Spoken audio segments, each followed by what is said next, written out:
Just one question to start. How many of you remember the first time how it feels when you tap your card for something? To me, it is instant, effortless, and it looks futuristic. But where I came from, in Malaysia, we also scanned, or be scanned, right, these little dots here to make payment. And it is the same magical feelings there.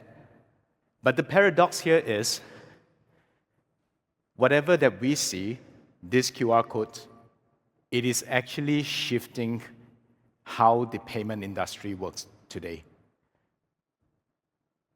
It is big enough for us to start rethink what is the definitions of securities, compliance, and to a certain extent, what is the definitions of sensitive data when it comes to QR code.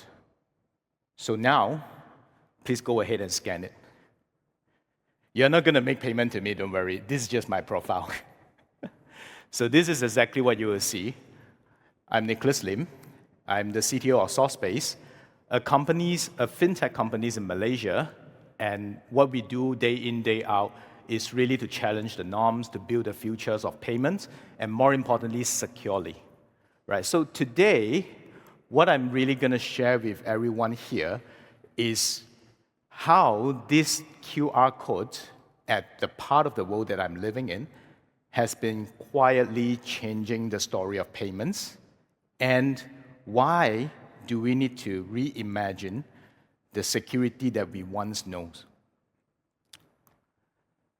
So this is where we are. I hope that I get the pin correctly, because I'm really bad at geographies and world maps, right?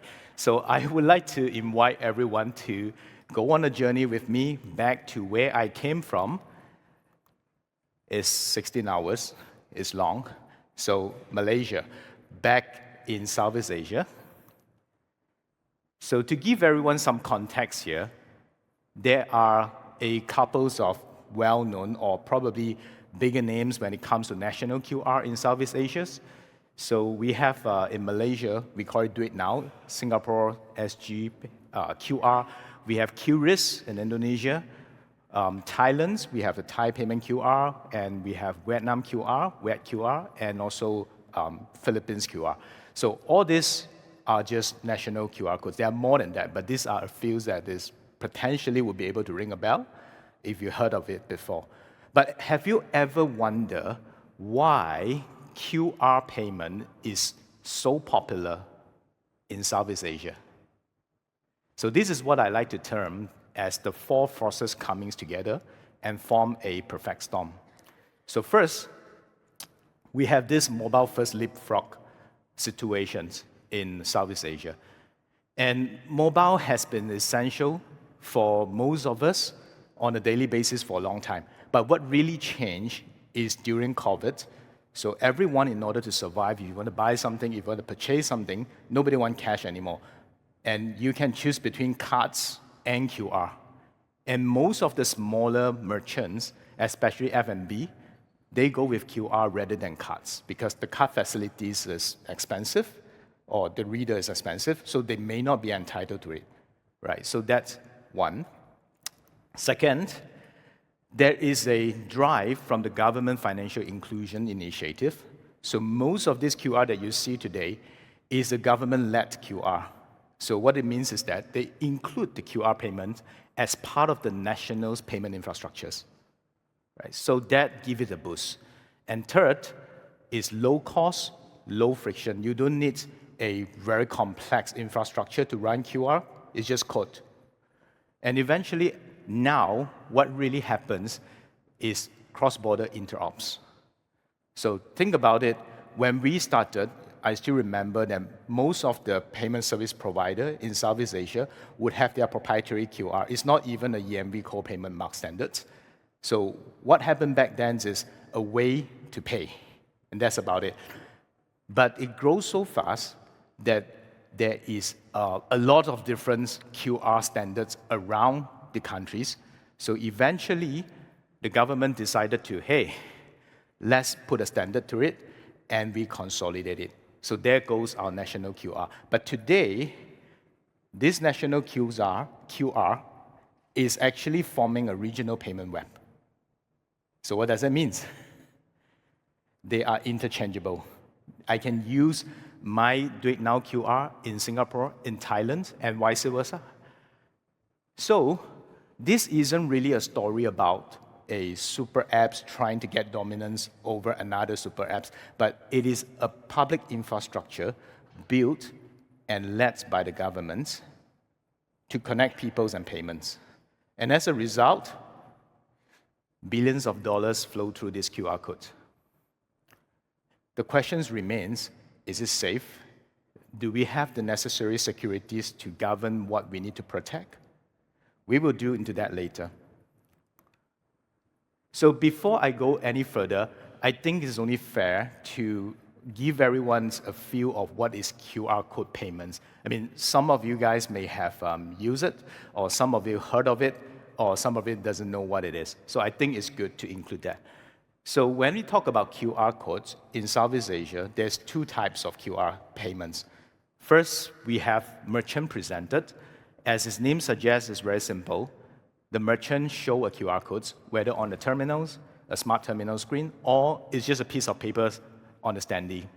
So the customer on the other end will scan this QR code, key in the amount, and there you go. The payment is completed. On the other hand, we also have customer-presented QR. This is a little bit more sophisticated on a different hardware, on the customer phone itself. Normally, it ties to a particular provider of the QR code or the mobile banking app, right? So the customer now generate a dynamic QR code. It has to be dynamic, and the merchant will scan the dynamic QR code to complete the payments. So this is what we call customer presented. So MPM, CPM. But this is only what we see on the surface. What's more interesting is the rails for these transactions to be completed. We have what we are familiar with, which is the card rail. So I can bind a card to my QR codes, and when a transaction happens, it goes through the card rails. So this is not so unfamiliar to us. It going through the card networks. It is not unregulated. Everything is fine. And most of the time, it will go through a tokens rather than your actual PAN. But interestingly, there is another rail that it can go through, which is what we call A2A, accounts to accounts. So this is identifier-centric because it's an account number and whatever that I use to access to my account numbers. And these normally are real times and not reversible. So this is the part that really causes some problems. And there's no PAN. So now that we know how QR works a little bit, we talk about the AOC. And this AOC is not something that we are familiar with. It's not the attestation of compliance. It is actually areas of concerns, right? So back to the PAN-centric implementations or payment modes. So we all know that PAN is gold. We have PCI DSS to list down the standards on how to protect this sensitive information, so we are fine. But when it comes to identifier-centric, what does it mean? It means that the PAN has vanished. So does it mean that we don't need to care about it? I think most people think about that previously, so therefore, the standards to govern this A2A related QR payment not really enforced. So the PAN has not vanished. It is still, in fact, it turns into something else that we potentially may need to consider to protect. So I like to use these analogies. I mean, people that know me knows that I'm a gamer by heart. And I told many people that I liked to play Dota, not now, younger age. And this is just like Dota, right? You choose a heroes, and oftentimes there will be a hero that is overpowered. So what Blizzard do about that? They nerf it. And they nerf it is as good as like the PAN is vanished, and everybody thinks that's fine. No. In Dota, there's 3 lanes. So the meta is still there. It's just shifted. and the battle happens in another lane. This is exactly what happens to the identifier-centric QR payments. So something else that we need to protect is no longer panned. If you look at this very simple comparison, from a card rail point of view and an A2A rail point of view, there are mainly major differences in terms of functionalities. But what I really like to point out is there are also security gaps, but what listed here is not really what we can understand deeper. It is just at a surface level, we don't have a very comprehensive standards to govern the A2A parts of the QR payments. But if you think deeper, it is actually a symbol, a representation of a deeper architectural and design differences between these two rails, but all under QR codes payment. So if we wanted to really look into what we need to do, we have to really dive deeper. In short, what it means here is that we can't just take what we have today for the standards to protect cards data and apply it to A2A and hope it will work. There's a lot more work that we need to do, right? So this brings me to a point that there will be a lot, if we consider to bring A2A into the standards, there will be a lot of things that we have to worry about. And this is going to be a nightmare for the assessor. Because when we talk about security scoping, currently it's pretty simple. We look at the standard questions, does the merchant system or the solutions handle panned or pinned? When you look at QR payments, the card rail is always in scope because we are dealing with panned or the tokens. So no questions asked. But if you look into the A2A rail, no, it's not in scope. We thought that the hero has been nerfed. The meta is gone. We are happy. But what really caught us off guard is most of the Southeast Asia implementation of QR is multi-rails. So one QR type, one QR payments, it can go card rails or it can go A2A rails. So what does it mean? It means that the highest risk always win. So even if you have 1% of the transactions that is card rail, but 99% is A2A rails, you are in scope. But when we are in scope, what are we looking at? Are we looking at PCI DSS? Maybe not. But what kind of standards is there to protect or to govern the A2A rail? There are standards, but I think from the experience, it is not really enforced. So if now we think about multi-rails is not confusing enough, think about this. The future is knocking, and it is not polite. We have AI and quantums, and what does it mean? Everybody is talking about AI, but the way how we look at it is that there are certain threats associated with AI, especially when it comes to QR payments. So it is not just as simple as an additional attack vector.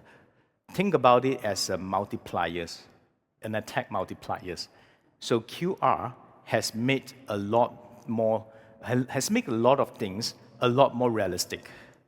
So if you are talking about synthetic identities, so it looks more realistic now.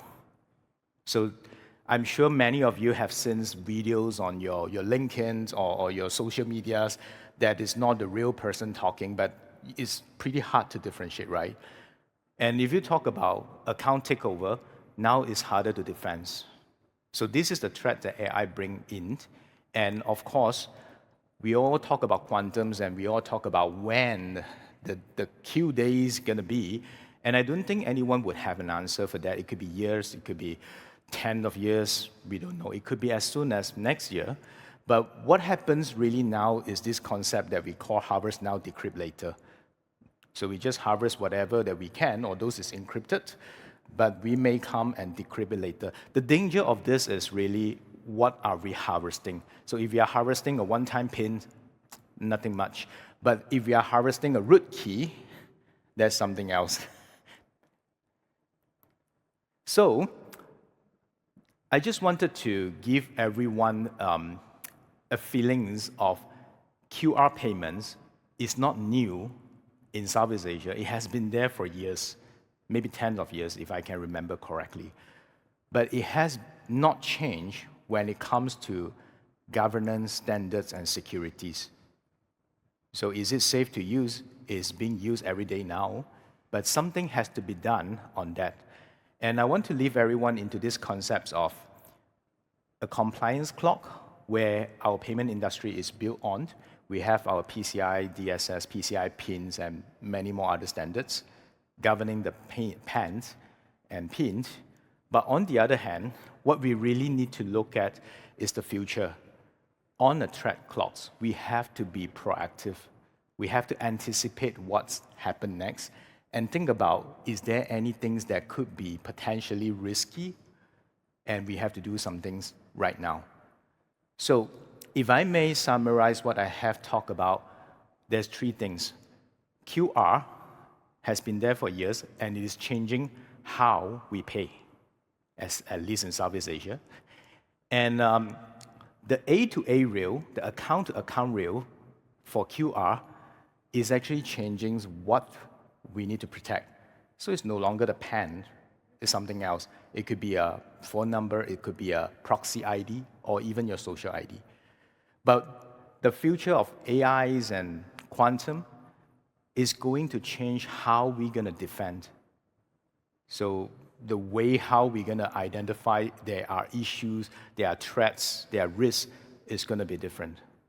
So we have to really think about aligning ourselves to the track clocks to see what we need to do forward-looking. So I'll leave everyone with questions here, and I'll be happy to talk more if there is any ideas or discussions around this, whether now, here, or later. So the questions goes by, which clock is your strategy set to? That's all my presentations. I hope that all the audience here get to learn a little bit more about Southeast Asia, QR payments landscape. And I do hope that you all agree with me that there are serious gaps when it comes to security and compliance that we have to look into. And I'll still be around these 2 days, and if there's anything that you guys wish to discuss, just look out for me. Asian looks is very hard to miss. Okay, thank you.